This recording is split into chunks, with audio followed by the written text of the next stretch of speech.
We are taking you into the news right now with the Fox 45 news feed. It's 11 a.m., a new month and new hope for change in Baltimore as the city closes out the month of April on an especially violent note. We're going to look at the spike in crime as we approach the summer months.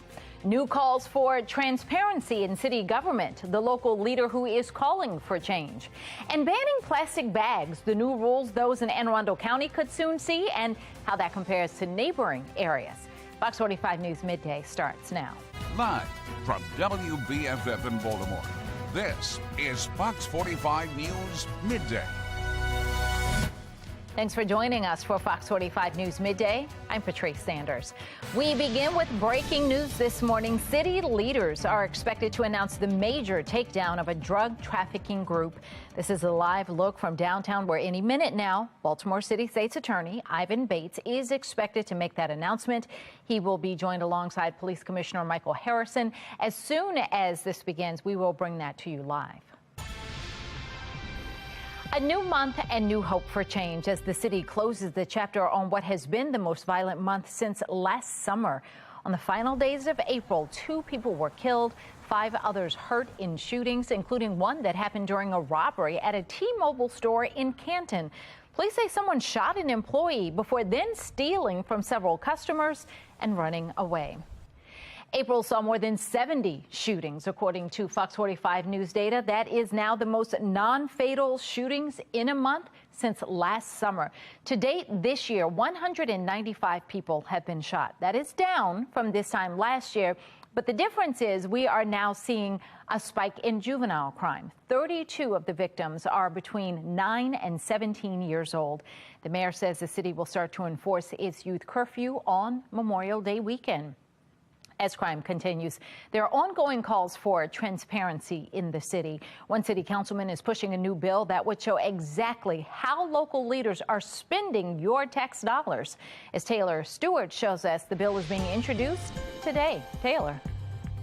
This bill is set to be introduced by Councilman Yitzi Scheifler. Essentially, it seeks to open the books and give more clarity and transparency as to how the city is allocating nonprofit grant money. From Safe Streets to Clean Core, the city remains pretty tight-lipped about how nonprofits spend grant money given to them from the city, especially when it comes to the $641 million that was given to the city from the Federal American Rescue Plan.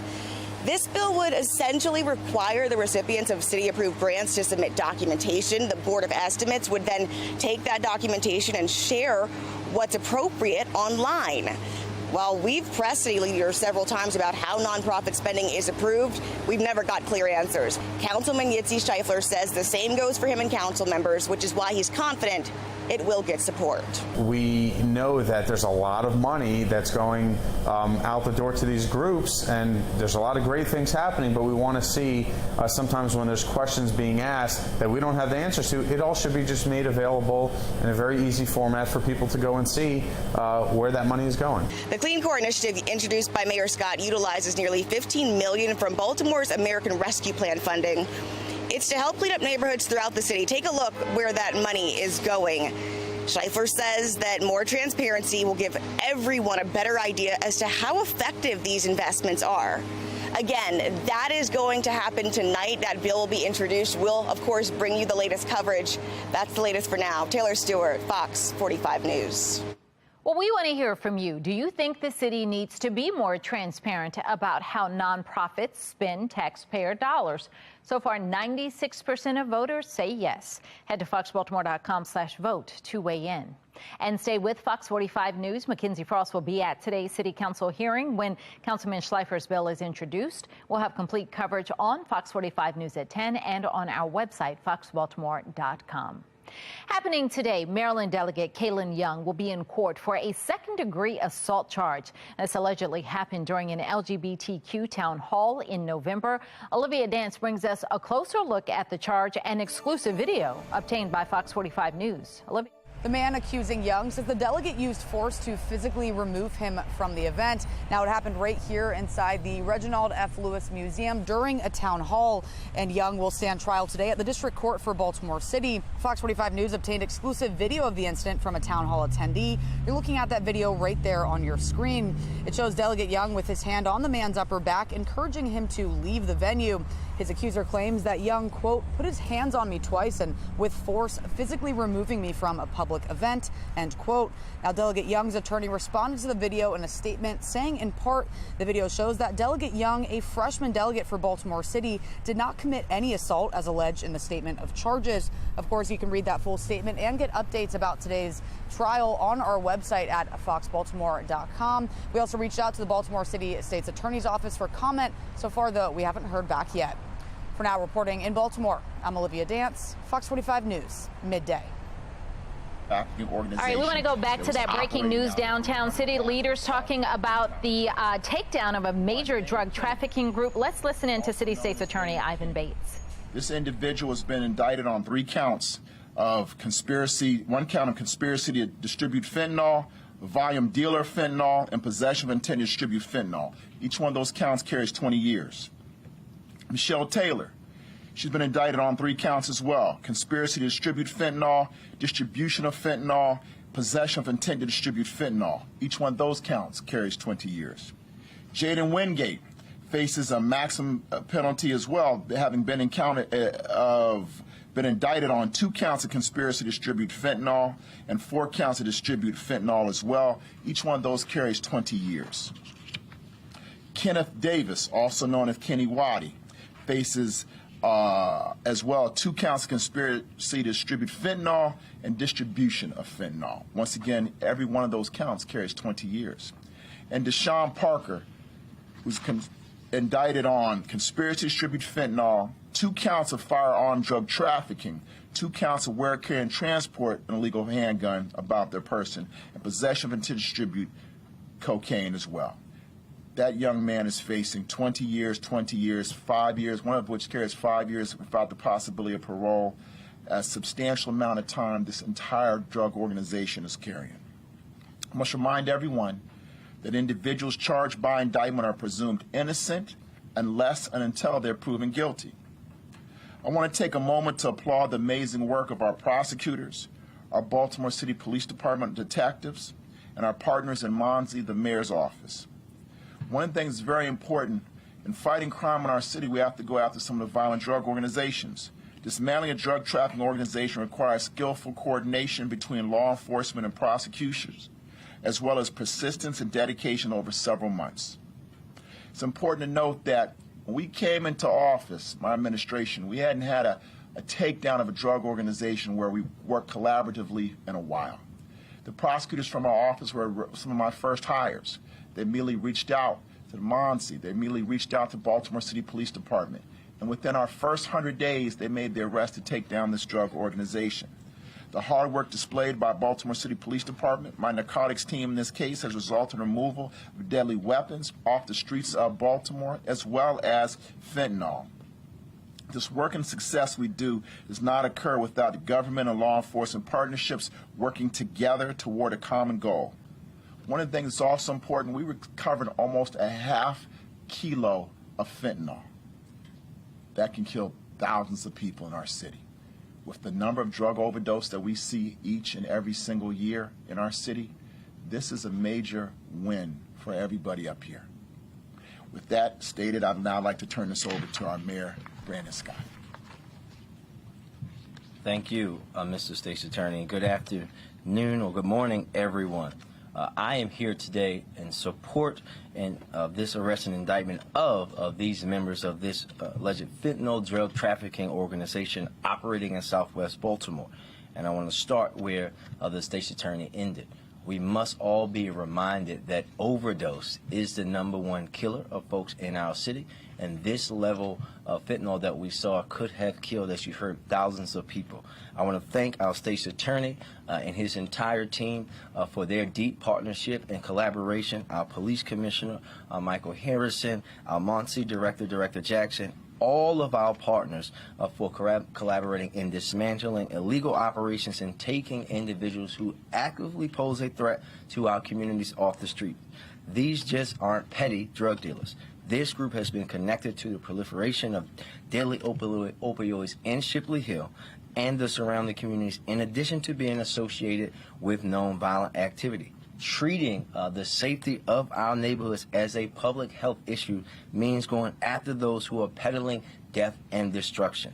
I want to be very clear that distributing fentanyl and other dangerous substances is a form of violence. In fact, just as I said earlier, Baltimoreans are almost 3 times more likely to die from an overdose than even from gun violence. And we will continue to go after those who make the decision to spread this harm into our communities, and we will do that together in deep partnership and collaboration.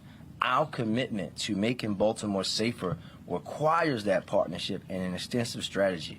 And we've talked to you all about the group violence reduction strategy, and now as the expansion into the Southwest at the beginning of the year, and how we're going to continue to deepen that partnership and see more bountiful results.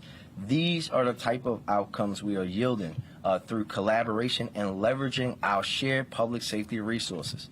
This would have not been possible if our residents also didn't step in and say enough is enough. So we always thank the residents of Baltimore for being our most important partner. We stand here today unified and fully committed to the well-being of our residents, and this may be the first drug trafficking organization takedown during our state's attorney's tenure, but I can guarantee you that it won't be the last. Again, thank you all. Thank you to the state's attorney's office, to BPD, to Monse, for all of your work and the vital role that you play in working together to make Baltimore the safest version of itself. Thank you very much. Now we'll turn it over All right, you've just been listening to Mayor Brandon Scott and City State's Attorney Ivan Bates talk about the takedown of an alleged drug organization here in Baltimore getting fentanyl off the streets. We're going to continue to stream this news conference as you hear Monse Director Shantae Jackson now take to the podium. It's on our website, foxbaltimore.com, and we will, of course, also bring you the latest on Fox 45 News at 4. 11:12 now, and switching gears, taking a look at our social stream. First Republic Bank has officially failed. California regulators took over the bank overnight, making it the 3rd bank failure now since March.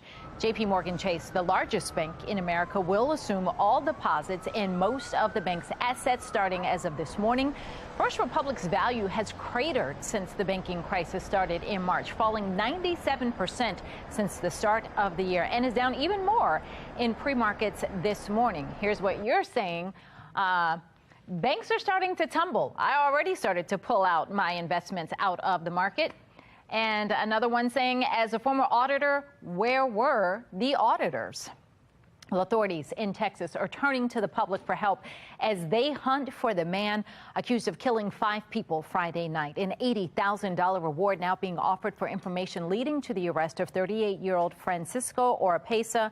According to the sheriff's office, that suspect allegedly shot and killed his neighbors, including an 8-year-old boy, after they asked him to stop shooting his gun in his yard because it was waking up their baby. The FBI says so far all leads have come up as dead ends. Reaction on social media. Cheryl Ann says, this is surreal. If I heard gunshots, I'd call 911, which is what the family did.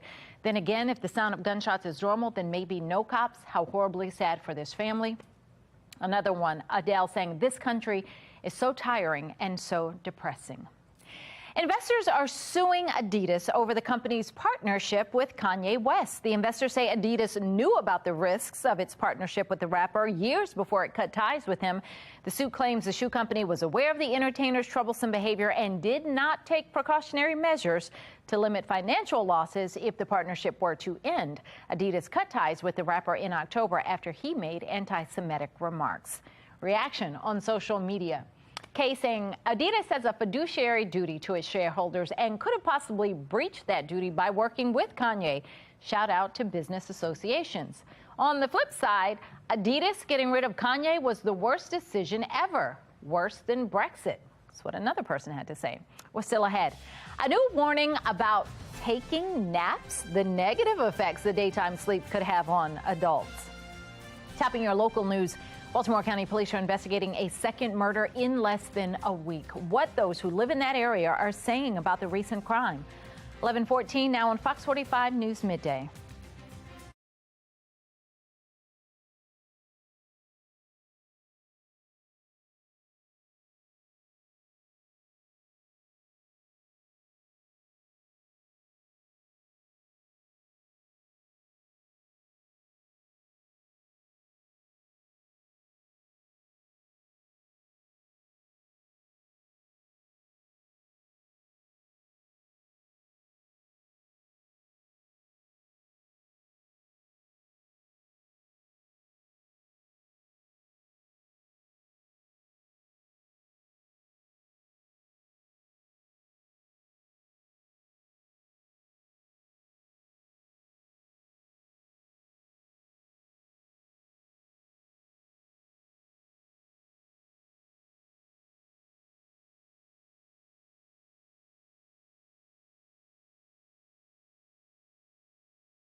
(11:16) we are back with a live look over the Inner Harbor. They say April showers bring May flowers, but it appears the rain isn't stopping just because April came to a close. Stay with us. Meteorologist Justin Chambers is going to time out this week's rain for us. That's coming up in about 5 minutes. In a county under pressure, Baltimore County Police are investigating a second murder in less than a week. Police say Sunday someone shot 28-year-old Earl Samuel Botkin and left him to die on the sidewalk. It happened less than a week after 17-year-old Elias Cheslack was killed. At the moment, both homicides are unsolved, as is the killing of 16-year-old Trayshawn Harmon, who was gunned down near Towson Town Center back in February. It's just crazy the amount of gun violence that is happening to broader. I mean, you know, whether it's to here, to Perry Hall, you know, you never know when it's going to stop. Well, later today, Fox 45 News' Vincent Hill will sit down with the new Baltimore County Police Chief. We're going to have more on that during our shows tonight and on our website, foxbaltimore.com. A health alert. A new study finds long naps may lead to negative side effects on the body. The study found those who nap more than 30 minutes at midday were more likely to be obese or suffer from high blood pressure than those who did not nap. The research team studied more than 3,200 patients in Spain where naps are called siestas, and they're common. Those who took 2-hour siestas had higher body mass indexes and risk of heart issues. That's compared to those taking power naps of 30 minutes or less. Short nappers did much better in regards to blood pressure as well. You can get Fox 45 News in a flash through your Amazon Alexa or Echo. We now deliver your local headlines and forecasts in less than 2 minutes. If you have an Amazon device, tell it to enable Fox 45 Baltimore. Now to today's talking point. Despite concerns about inflation and the possibility of a recession, a new survey finds people are splurging more often. New research finds 75% of adults say they've splurged on something in the past month. That's despite fewer than half saying they could afford to splurge. According to the survey, food and beverages were the most popular category for discretionary spending. The report found Americans are 4 times more likely to have splurged on going out to dinner or having high-end cocktails than they did spending money on personal care like cosmetics. They also found men are statistically just as likely to splurge as women, and when they do, they actually shell out more cash. Mark Clark with Be More Lifestyles is here. So let me find out. The guys are hiding their packages in the trunk of the car too, huh? Yes, I'm guilty. I'm more guilty than my wife. My wife is a bargain splurger. I am not. I think, I bought some jeans just the other day. Mm-hmm. I can't afford to buy jeans right now, Patrice. I got 3 kids in college. You can't afford to buy anything with 3 kids in college. Like you said, I put the jeans in the car. And then I'm sat there, but I got busted. Where'd they come from? Yeah, I got busted because she saw the package in the back seat. Well, to the point of this article and what this study is saying, I think that even if you can't afford it, people are still looking for comfort. Yeah. And every once in a while you're like, you know what, I know I'm going to have to figure out where I can find $5, $20, $200, next week. But right now I just need to feel some comfort, because the food and drink were the biggest ones. I can't wait to find out what you splurge on, but you got to go. Bye, Patrice. I'm going to always opt for vacations and food and drink. Oh, well. I got jeans. You got Puerto Vallarta. Okay, fine. Oh, I know, it's a backyard vacation. I just took my dinner outside on the porch. Okay. All right. Well, let's take a look at what's happening in the weather department. May starting off on a much nicer and drier note than April ended. April was crazy. Lots of rain over the weekend. This meteorologist Justin Chambers shows us those in Wisconsin saw snow. Well, it's May 1st, and it's snowing in Green Bay, Wisconsin. This is from the National Weather Service office. You can see some of that snow that is there. Believe it or not, got a few snow showers even in western Maryland earlier this morning, but that's what it looks like there in Wisconsin. It seems like winter is just kind of still hanging on, even though we are well into spring, and we're talking about summer around the corner. I mean, it's May already. Now, here's the deal. With our temperatures today, we are going to stay below average. Notice the average high of 72, so a lot of us will still be in the lower 60s, and we do have that potential of still seeing a couple of pop-up showers, maybe even a thunderstorm as we head toward the afternoon. So a high of 63 today puts us almost 10 degrees below average. A few of those afternoon showers. Notice the first sunset at 8 o'clock tonight as we are now in the month of May. And you can see our high temps mainly mid to upper 50s for Westminster, Cockeysville, and Bel Air. Lower 60s in Baltimore City, 59 Columbia, and lower 60s for you down through Annapolis as well. Up and down the 95 corridor, upper 50s and lower 60s for the Mid-Atlantic for your highs this afternoon. Now, the good news is our pollen numbers with all of that rain have come down considerably. A lot of us in the low category, they're going to creep back up over the next few days, but our numbers are not creeping up. In fact, it's going to take a few more days, probably till about Friday or Saturday, before we slowly start to slide back to the above average and even average category. Here's a look at our future scan. So tracking a few of those showers. Still leftover moisture is going to be with us, and the cool afternoon as well. The snow showers, not only in Wisconsin, but even in western Maryland, could see some snow showers late tonight, again into Tuesday night and even early Wednesday morning. That blue right there with some of those showers in the backside of the Alleghenies. But by the time we get to Wednesday afternoon, that light area of low pressure eventually slides out of here, and we will see some drier conditions, and a pretty nice weekend is around the corner. You can see that on our 10-day forecast. 60s through Thursday, even upper 60s Friday, and then we get into the 70s for this weekend and into next week. This Fox 45 News segment is sponsored by Chai Medical Center. It is that time of year that we celebrate Mom, and you could win extra spending money every day from now until May 12th. Grab your phone, scan the QR code on your screen for a chance to win a $100 Visa gift card. Play our Mother's Day Mania Trivia Contest. You get the question right, and you could win the $100 daily prize. You don't even need to be a mom, but you should spend the money on your mom. Again, scan the QR code, Mother's Day Mania Trivia, for the question of the day, and good luck. We're still ahead. Talk about making his mama proud. We're going to introduce you to the high school senior who is breaking records with more than $9 million in scholarships. But first, a new report is laying out what and who is to blame for the majority of airline delays. Coming up, who to point the finger at. 11:23 now on Fox 45 News Midday.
11:26, don't miss this. When it comes to flight delays and cancellations, a new government report says airlines themselves are mostly at fault. It found the uptick in cancellations are over issues like low staffing and maintenance issues.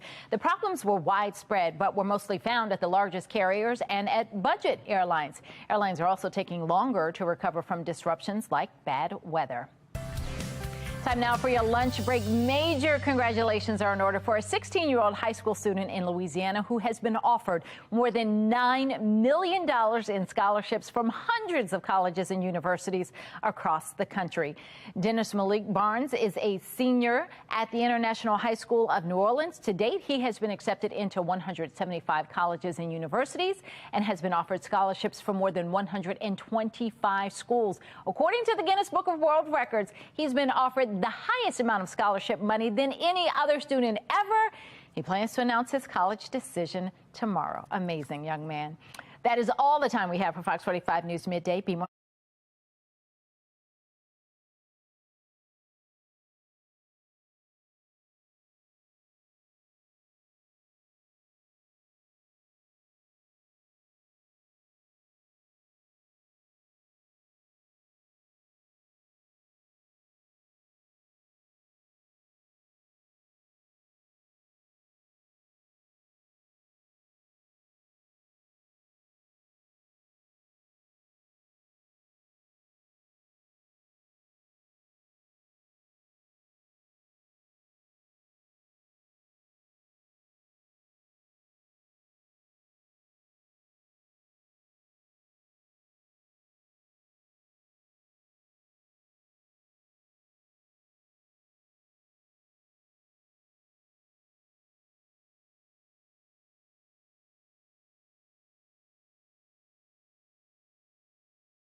You're watching Fox 45 in Baltimore.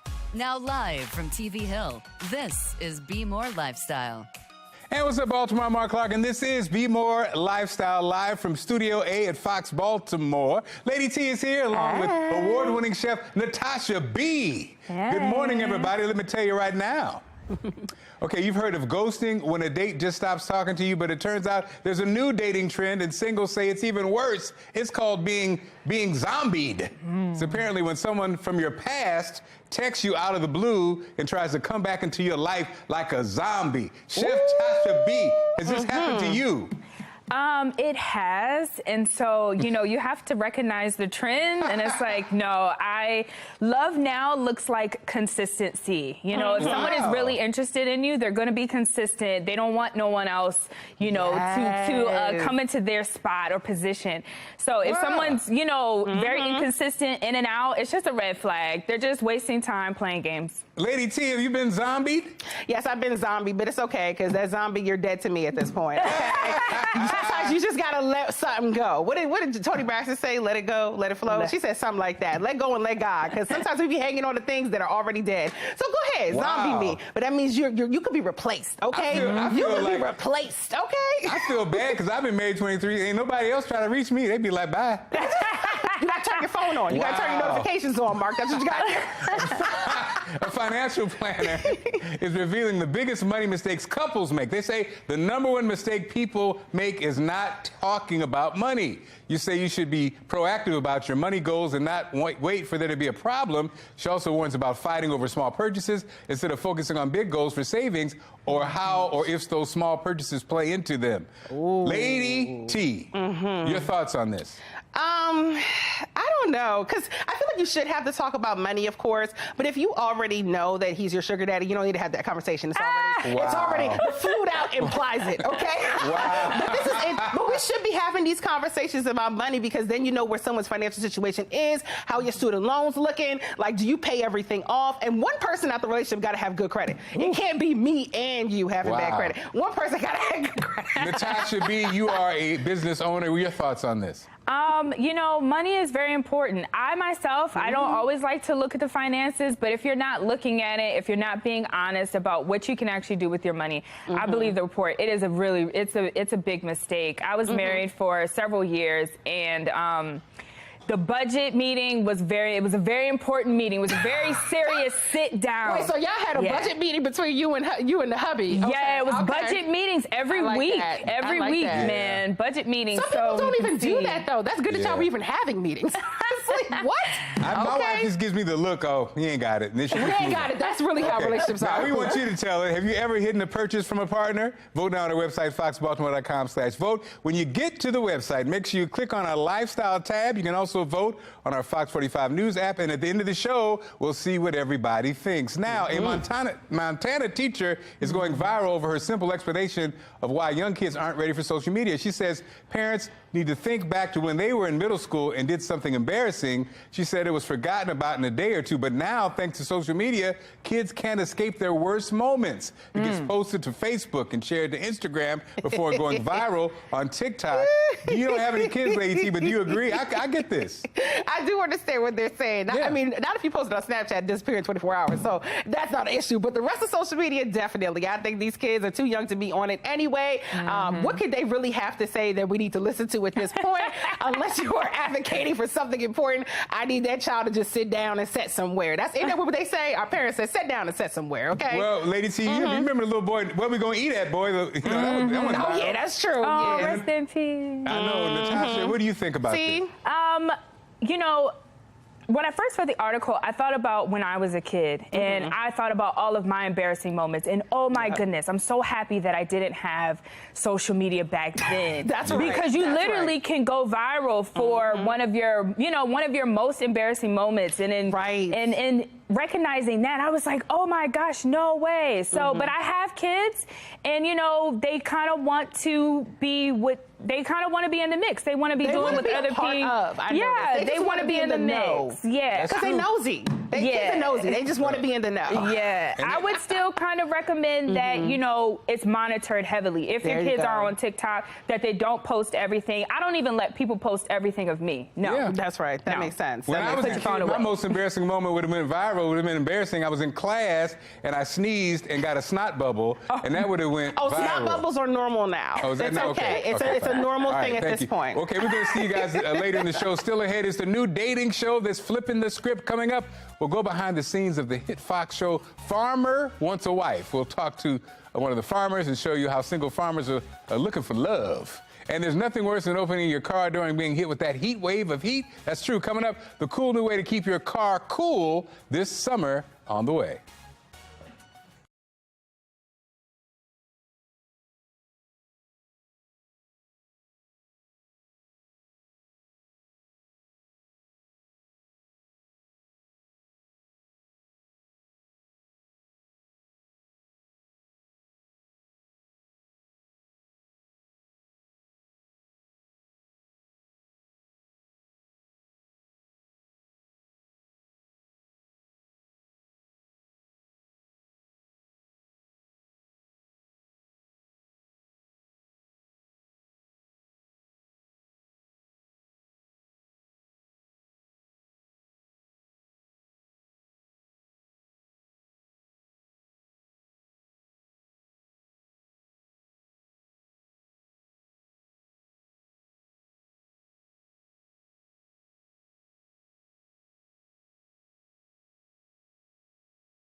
You're watching Be More Lifestyle. Summer heat is not yet here, but ahead of the high temperatures with a handy gadget to help keep your car cool, Stacey Bell is here with details on America's steals and deals. The following segment is sponsored by Noki. When it's hot out and you're headed out to work and you're going to leave the car out all day in the hot sun, you want to keep it cool on the inside because you don't want to get in the car and you or your children or your pets burn themselves. We've got just the thing. It fits into the glove compartment. It's called the Brella Shade. So you open it up and you raise it, and it's going to keep the sun out and keep your car cool all day. The inside of your car can get up to 43 degrees hotter than it is outside. Brella Shade cuts that by 35 degrees. And then you know how when your car has that new car smell, if it gets really hot, it's releasing those toxins in the air, and that's not good for you. And I'm a Southern girl, and it's like hot 10 months out of the year, and I hate sitting in the car, and I burn myself. This is super easy. It fits in your glove compartment. Some of the other ones, you have to figure out where you're going to store them. That's not an issue with the Brella Shade. You just pop it into your glove compartment. And it's going to save and preserve the life of your car. No cracking on your leather. It's just going to make your car cooler and more comfortable. We all want that after a long day or even a short day. Right now, we're offering a great deal. It's an awesome deal. It's 25% off. Head over to asadeals.com.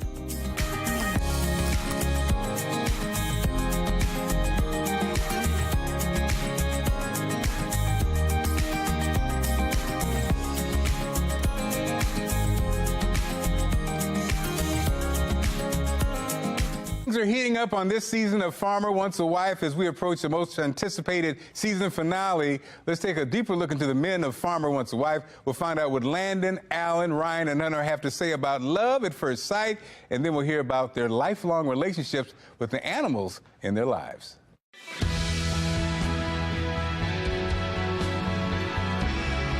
I believe in love at first sight. I absolutely believe that can happen in a flash. No, I do not believe in love at first sight. People are very much confusing love. You fall for somebody the first second you see them, you're setting yourself up for failure.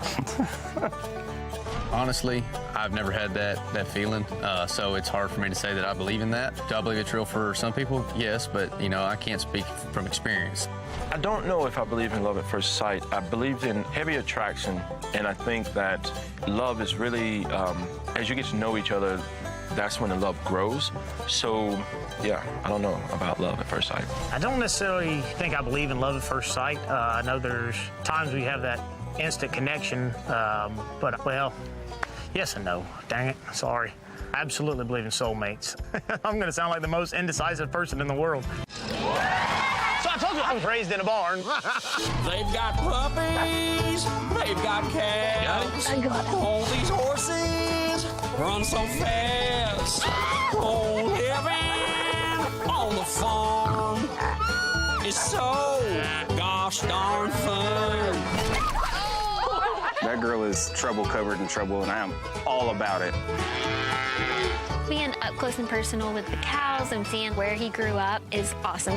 It is a little bit comforting that there are women out there that want the lifestyle that I have. He keeps looking up like What makes my home a home is my horses. Horses make up half of who I am.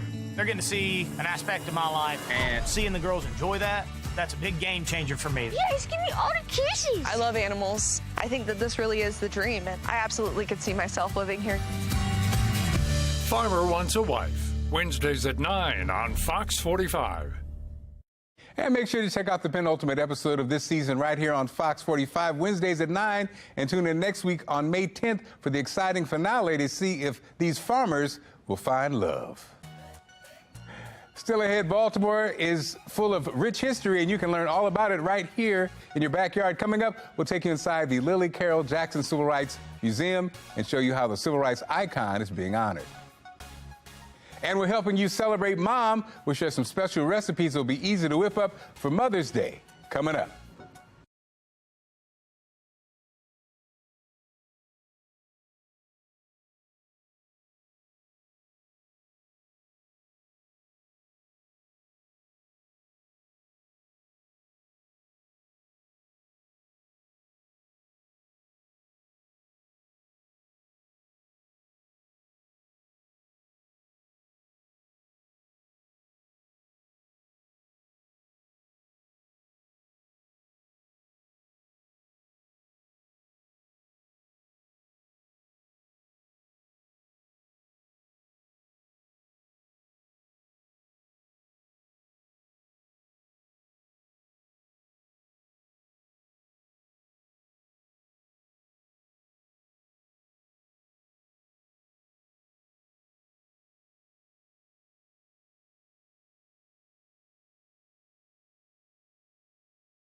This is Be More Lifestyle.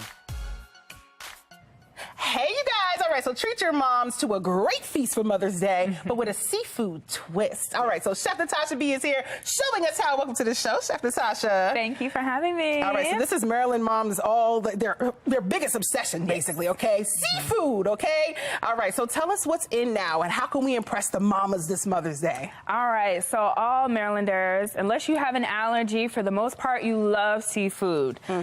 So let's see, lobster is in, shrimp, snow crab legs. You need the Cajun sausage, you need the potatoes, the corn, and you need a boiled egg. Okay. Why is seafood boils like an obsession now? Everybody's doing it. Everybody's putting the sauce on it. Everyone's recording themselves doing it. What's the big deal about it? Oh, I know it is because it's good. You know, I feel like everyone wants the food that they're seeing online, and seafood is booming online. True. Especially because growing up, I didn't have access to seafood like this. And now it's like, hey, my kids can request snow crabs and my kids can request lobster and shrimp. Back then it was chicken nuggets and hot dogs. That's what the kids have. So seafood is definitely the in thing right now. Okay. And this is what's also taking over. We've had you back to talk about our brunches.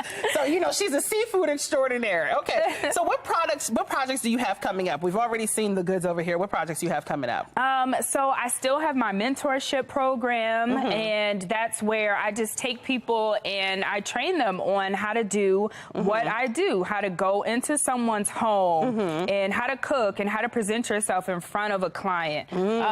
So yeah, just teaching other people how to do this, you know, how to eat good. And she also won Business Person of the Year. Major congrats. Tell us about that. Yes. So this year I was the keynote speaker at the Black Economic Summit in Hagerstown, Maryland. And they ended up giving me the award, Business Person of the Year. And that was nice, because what we do it because we love people and we love good food and we love serving. And then to have people turn around and kind of like honor you in that, it was nice. It was nice. I see you just dipped it in some amazing, so can we get a close-up of the sauce? She just dipped it in the amazing sauce that's supposed to top this all off. Why is the sauce such an important part of the seafood boil? Okay, it's important for me because one, everyone doesn't like a lot of seasoning.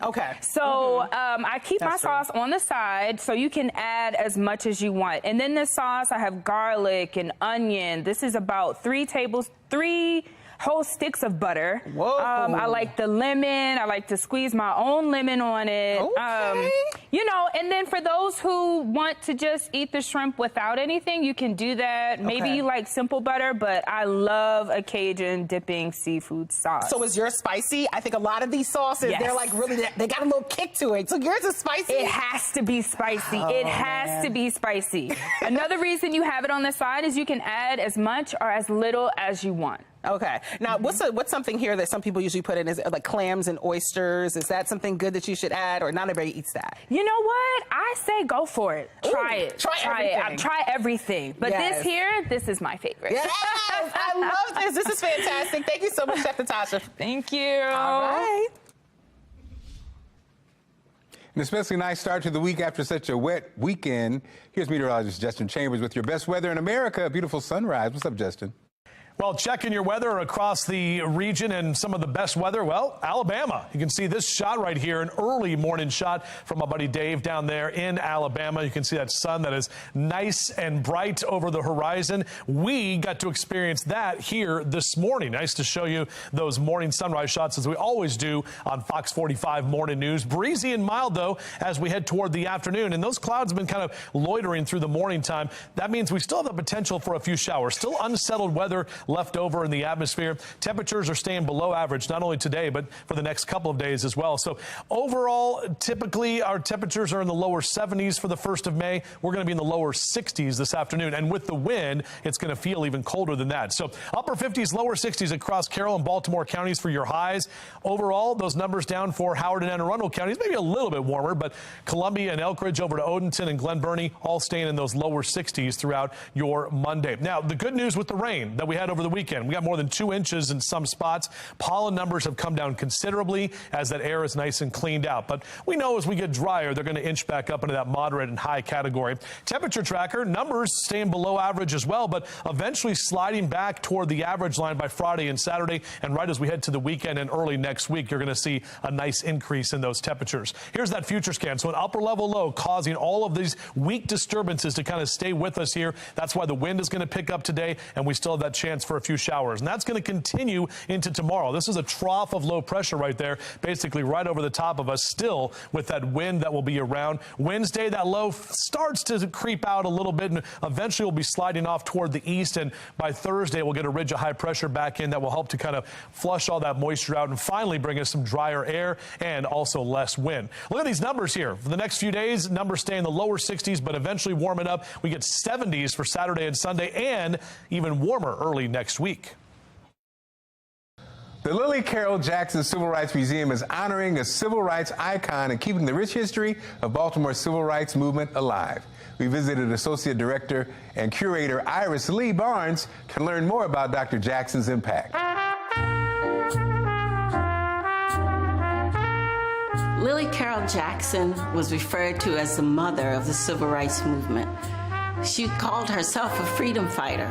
She was the president of the Baltimore chapter of the NAACP for more than 35 years. The implications of Dr. Jackson's activism reach beyond the city limits of Baltimore. And she just led Baltimore in this movement.